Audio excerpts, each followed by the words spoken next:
5 minute विधान बनाने वाली इस सभा के अंदर डालो इस तक, फिर मैं पानी पेशाब करिए तुम। विधान बनाने के लिए जिनकी जिम्मेवारी है सरकार की, सत्ता पक्ष की, उनके हालात जब मैं देख रहा हूं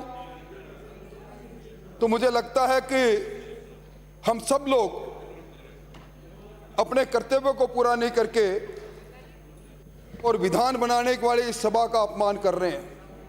ट्रेजरी बेंचेज की जो हालत मुझे अफसोस के साथ कहना पड़ रहा है, और उसके साथ मैं सदन की गरिमा को भी गिरते हुए देखता हूं जब याचक के रूप में ऑफिसर्स गैलरी के सामने खड़े होकर अधिकारी कागज के रूप में न जाने क्या मांगते हैं। सभापति महोदय, राजस्थान नगर पालिका संशोधन विधेयक 2022, सभापति महोदय आपको मालूम होगा 74वां संविधान संशोधन हुआ। इसी सदन में स्वर्गीय भैरव सिंह जी शेखावत की सदारत में राजस्थान नगर पालिका अधिनियम 1993 पारित हुआ, और इसमें भी कोई शक नहीं कि समय समय पर इस नगर पालिका अधिनियम में कई संशोधन हुए। और वर्ष 2009 में जब माननीय मंत्री महोदय जो अपने आप को इन सब चीज़ों का साइक्लोपीडिया समझते हैं, उन्होंने 2009 में राजस्थान नगर पालिका अधिनियम पारित किया, और उसी समय धारा 331 में आपने प्रावधान किया कि नगर पालिकाओं में जितने भी विभागीय पद हैं, जिन पदों पर भर्ती होनी है उनको आरपीसी से भर्ती की जाए। और फिर सभापति महोदय एक वो समय भी आया जब इस भर्ती के अंदर जिस तर्ज पर यह भर्ती कराना चाहते थे, हरियाणा की तर्ज पर सूची भेजकर जब अपने चहेतों को भर्ती नहीं करा पाए तो 2011 के अंदर फिर एक संशोधन लेकर आए, और इन्होंने कहा कि 2000 जो धारा 331 थी नगर पालिका अधिनियम 2009 की, जिसमें आरपीसी से भर्ती का प्रावधान किया, उसको विलोपित कर दिया और विभागीय स्तर पर यह भर्ती करने का काम इन्होंने प्रारंभ किया। और सभापति महोदय, इस भर्ती का मंजर हमने देखा। नगर पालिका के अंदर जो अलग अलग समय पर अलग अलग पदों पर भर्ती निकली, समाचार पत्र रंगे गए। कई भर्ती परीक्षा में तो परिणाम आने से पहले ही नियुक्ति पत्र जारी हो गए, और इसके बाद अब मंत्री महोदय आप दोबारा जिस सेक्शन 331 को आपने विलोपित किया था, उसको पुनर्जीवित करने के लिए नगर पालिका अधिनियम 2009 की मूल धारा में सेक्शन 330 और 332 के बीच में आप आज पुनः उसको 331 को स्थापित कर रहे हैं। आप करिए, पर आप जो इसके लिए बिल लेकर आए हैं मंत्री महोदय, मैं उसको पढ़ के सुनाता हूं। उद्देश्य और कारणों के कथन में राजस्थान नगर पालिका प्रशासन और तकनीकी सेवा के सीधी भर्ती के पदों पर नियुक्ति के लिए अभ्यर्थियों के चयन संबंधी सेवा नियमों के उपबंधों के अधीन गठित राज्य स्तरीय आयोग द्वारा भर्ती की जाती थी। ये राज्य स्तरीय आयोग कौन सा? सिर्फ एक आयोग है, राजस्थान मंत्रालयिक आयोग जिसको कहते थे, राजस्थान कर्मचारी चयन बोर्ड, इससे भर्ती होती थी। और उसमें भी एक विभाग नहीं सभापति महोदय, जितने भी विभाग है उसमें पे मैट्रिक्स 10 तक के पदों की भर्ती राजस्थान कर्मचारी चयन बोर्ड करता है। अब ये मंत्री जी क्या लेकर आए हैं? अभ्यर्थियों के चयन में निष्पक्ष और पारदर्शी भर्ती प्रक्रिया की आवश्यकता को दृष्टिगत रखते हुए राज्य सरकार ने उक्त नगर पालिका सेवा की सीधी भर्ती के पदों पर नियुक्ति करने हेतु परीक्षा संचालित करने का कर्तव्य राजस्थान लोक सेवा आयोग पर अधिरोपित करने का प्रशासनिक विनिश्चय किया है। अपने अच्छा विनिश्चय किया, पर यह निष्पक्ष और पारदर्शी भर्ती, इसका मतलब मंत्री महोदय निश्चित तौर पर आपकी जानकारी में आया होगा, आपके संज्ञान में आया होगा कि इससे पहले कौन कौन सी भर्ती थी जिसको आपने राजस्थान चयन बोर्ड से करवाई, या क्योंकि राज्य स्तर में या आपका और राज्य स्तरीय आयोग कोई और हो तो मुझे बता दें, हो सकता है मेरे ज्ञान में नहीं आया हो, राजस्थान राज्य आयोग ने भर्ती की और उस पर सवालिया निशान लगाकर, आपने एक दो नहीं, सभापति महोदय, इन दिनों के अंदर राजस्थान का जो इस भर्ती का जो सिलसिला चला, ये जो मैंने निवेदन किया कर्मचारी मंत्रालय पे मैट्रिक्स 10 तक की जो भर्ती हुई, इसमें राजस्थान कर्मचारी बोर्ड ने जो भर्ती की सब पर सवालिया निशान लग गया। मैं समझता हूं कि निश्चित तौर पर जब रीट की बात हम करते हैं, मैं उस बात को आगे बढ़ाना नहीं चाहता, पर मंत्री महोदय कम से कम बिल ड्राफ्ट करने से इसके साथ इतना ज्ञान तो होना ही चाहिए कि आप बिल में उद्देश्य को और कारणों के कथन के बारे में आरोपित किसको कर रहे हो। आपने उंगली यूं कर ली, अपनी तरफ उठा ली।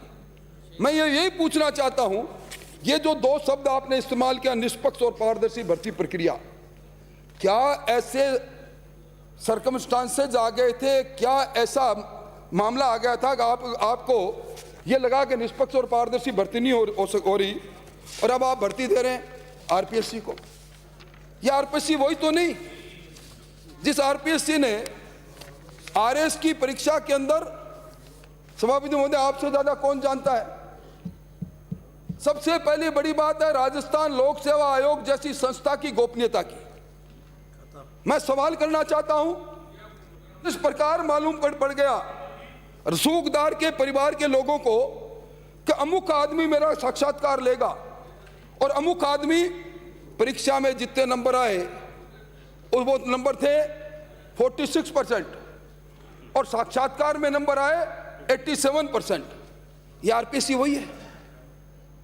मतलब आप एक संस्था को आरोपित कर रहे हो जो आपकी खुद की संस्था है। जिस राज्य स्तरीय आयोग की आपने बात की, आप उसको आरोपित कर रहे हो और दूसरी संस्था आरपीएससी को ये सारा जुम्मा दे रहे हो। मंत्री महोदय, अभी उच्च न्यायालय की टिप्पणी आरएस भर्ती 18 में एक प्रकरण में उच्च न्यायालय ने टिप्पणी की, एक साथ 6 परीक्षाएं रद्द की थी, ये और किसी ने नहीं।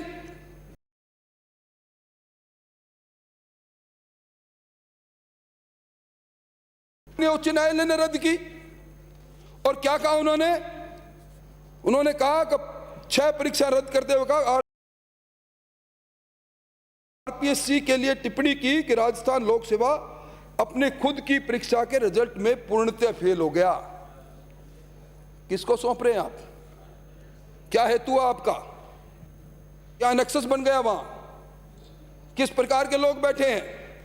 इस बार फिर कौन से रसूखदार को, उसके परिवार को नौकरी की वेतरणी पार करने का रास्ता दे रहे हैं? ये सवाल अभी आप खड़े होंगे। मैं इनकी मर्दानगी का कायल, चाहे किसी पड़ाव में रहे। सभापति महोदय, राणा प्रताप अगर मर्द नहीं होते तो उन कंदराओं में लड़ते नहीं। पर मंत्री महोदय, मुझे बताओ आप, ये जो परीक्षा रही राजस्थान कृषि अनुसंधान अधिकारी 2018, राजस्थान कृषि अधिकारी 2018, पुलिस कांस्टेबल 2018, मत्स्य विकास अधिकारी 2018, वेटरनरी ऑफिसर 2019, पुस्तकालय अध्यक्ष 2019, आरएस भर्ती 2020, जेईएन भर्ती 2020, पटवारी भर्ती 2021, एसआई भर्ती 2021, रीट भर्ती। कितनी लपड़ू मैं राजस्थान के अंदर।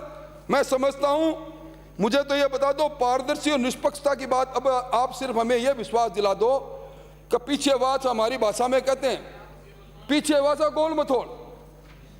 अब पीछे की बात को भूलें, पर निष्पक्षता का इसका भरोसा तो दिलाओ। आपका टैक रिकॉर्ड क्या कर रहा है? आपका टैक रिकॉर्ड, आपका विधानसभा का एक उत्तर लेकर आया हूं, ये इसमें क्या लिखा है? ये सवाल था विधानसभा का बलजीत यादव का, और आपने उत्तर में कहा कि हमने 85 आदमियों को गिरफ्तार किया है हमारे शासन में 8 प्रश्न पत्र लीक करने के आरोप में।